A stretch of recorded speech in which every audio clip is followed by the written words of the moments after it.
I'm here today interviewing Denver Broncos lineman Dalton Risner. How you doing today, Dalton? Oh, I'm doing great, man. Thank you so much for having me. Awesome, Dalton. First question I'd like to ask you, your connection with Special Olympics, can you elaborate a little bit about that and what does it mean to be a global ambassador for the organization? Yeah, with me, I feel like football is such an awesome sport, right? And it can do so much for so many people, but more importantly, I believe in what you can do outside of the game of football and where the game of football can put you on a platform. So the Special Olympics is one of those organizations to me that I feel like is so near and dear to my heart because of what it represents, right? Like I put my shirt on today. This is from Special Olympics Kansas. I'm on the board for them as well as Colorado, and the word inclusion that's spread across my chest, like that's why I'm a part of the Special Olympics.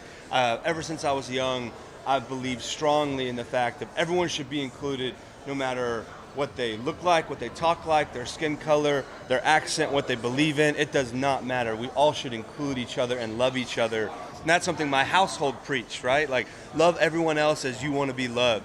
So as soon as I got to college and I started to hear about the organization Special Olympics and what they represent and the words inclusion, revolution, and getting everyone together and loving each other, accepting each other, and making each other better through the game of sport or whatever it may be, I was like, okay, I'm in on that. And it took like one or two events, my man, to like truly fall in love with the organization, because while I was there, they truly represent those words that they talk about.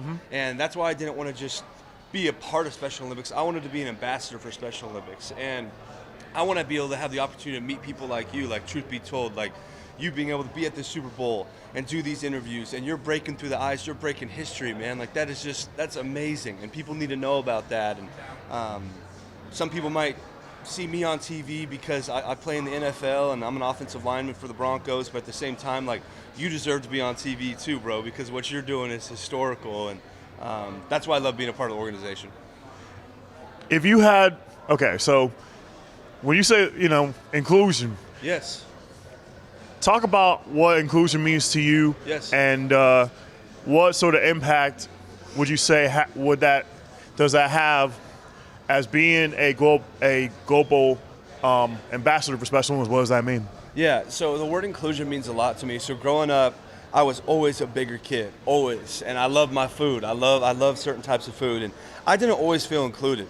There's a lot of days that I came home from school crying, getting bullied, people tell me I'm fat, I'm too big, and that was really hard, right? I'm an offensive lineman, man. I still weigh 300 pounds. I like my food. I didn't get here by not eating. I got to be an offensive lineman because I like to eat, and I never felt included, and that was really hard for me. And my heart has always been the heart of I could meet a stranger, and I want to make them feel included because I just feel an obligation to do so. I think that the word inclusion goes hand in hand with the words kindness and love. Like when you meet a stranger, you have a choice. Either you can make them feel included or you don't. And I'm the person that always wants to make them feel included because I want people to know that they're loved.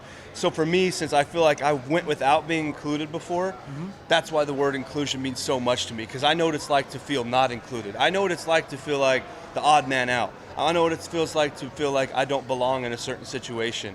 And I think what our world needs more of is inclusion. And all of us saying, hey, we love each other. We can all be kind to each other. Despite our differences, we can come together for one great cause. And that's what inclusion means to me specifically. And that's why I think it's so important for the organization. As a Special Olympics Global Ambassador, Dalton, are there any health initiatives that you're working on right now? Right now, in my career, just getting done with my 4th year in the NFL, I'm kind of getting focused on the next chapter for me with football. But ever since I've been a part of the Special Olympics, it's really been on the sports side of it. It could be with helping out with track and field teams, basketball teams. I have a lot of connections with Special Olympic athletes. I'm a big relationship guy. So my buddy Michael Carpenter from Manhattan Special Olympics, I talk to him on a weekly basis, helping out the Manhattan Special Olympics in terms of getting them new jerseys, getting them new stuff to wear so that they can have cool swag when they're playing their basketball games and their volleyball games. And then I actually just helped all of them. I'm helping all of them get to Berlin. I'm helping the Manhattan Special Olympic team get to Berlin for the World Games. Right. So I try to work in different areas. That's with my Kansas community. I'm also working with Special Olympics Colorado and making sure I go to like my 3rd annual Colorado Polar Plunge down there in Aurora. So I'm always trying to stay involved, man. But right now I'd say it's on the sports side and the relationship side.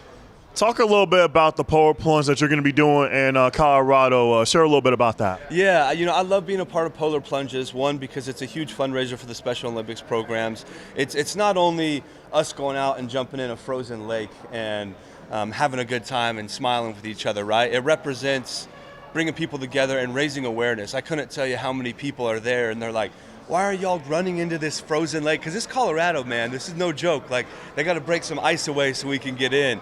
And we tell them it's for the Special Olympics, and then they ask questions, and we can enlighten them on what the Special Olympics is and what they stand for. And that's been super special for me, especially in my hometown in Colorado.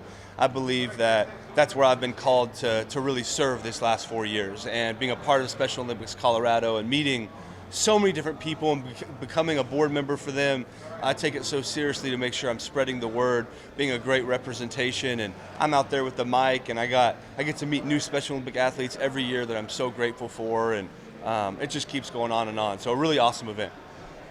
You mentioned being on the board for Special Olympics Colorado. Can you share a bit about what is it that you do on the board? Yeah, so whenever I get put on the board, I'm not going to be able to go to every single meeting. I'm not going to be able to be on every single phone call. It's kind of like an ad hoc position. I'm able to be on the board. If I'm able to make meetings, I'm able to make meetings. And why I'm on the board is because I want to be able to be intentional with what's going on with Special Olympics Colorado, be intentional with what's going on with Special Olympics Kansas. If there's a fundraiser that they need help with, or if there's information that they need help getting pushed out, I can push that out on my social media. So I kind of pretty much have just told both organizations and the global level, like, if you guys need anything, if you guys need me to push this or push that, or you need me to go represent you here, please let me know. It's kind of just a role that I tell the Special Olympics, I'm at your service. However you want me to help you, I can do that. And I think that says a lot about the organization, because for me, myself, I'd do anything just because I think it's such a great organization and we need more of it in this world. Awesome, Dalton. Can you talk a little bit about your foundation, Risner Up, and what that is, and and how people can get involved in that, and what is it that you do? Yeah, thank you so much for bringing that up. That means a lot to me.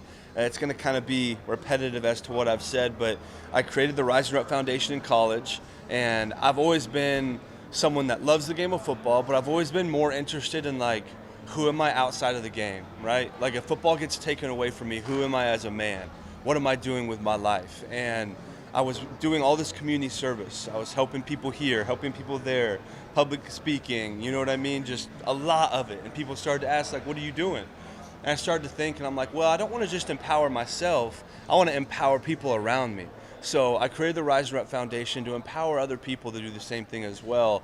And the foundation isn't set on one purpose. It's not just to help people that may have intellectual disabilities, or it's not just to help people that are battling cancer, or families that are just in need, or the homeless. I mean, it's for anybody.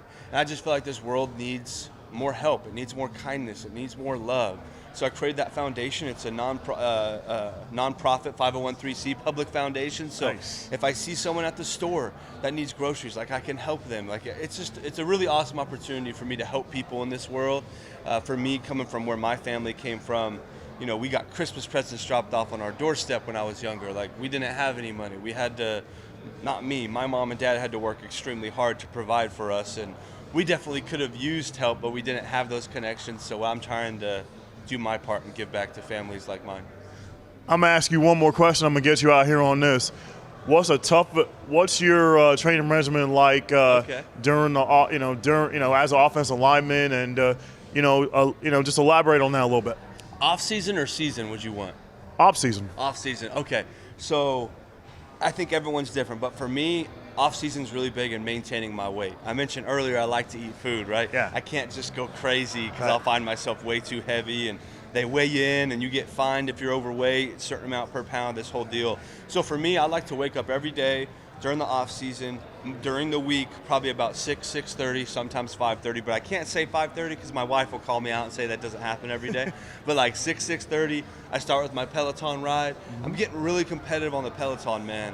I'm really pedaling that thing hard, putting the resistance up. I'm looking at what other people are scoring. I'm competing with them. So I get my cardio in, and then I have my home gym that I do my workout with. Me and my wife get the workout in together. And then we have so much stuff during the day, whether it be with my foundation or a community event or me and her going to get things done or taking care of our dog. Whatever it is, off season is still busy.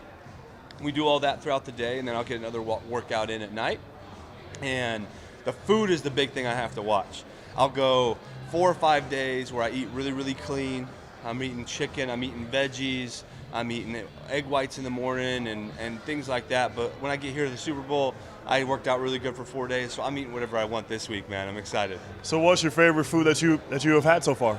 Oh, man, I just got in last night, Yeah. but I went to a place called Mastro's everyone was talking about, and it was pretty dang good. I got the herb roasted chicken, a Diet Coke with lime and Luxor cherries, which I love Luxor cherries. It's like a maraschino cherry, but better. It tastes like a gusher.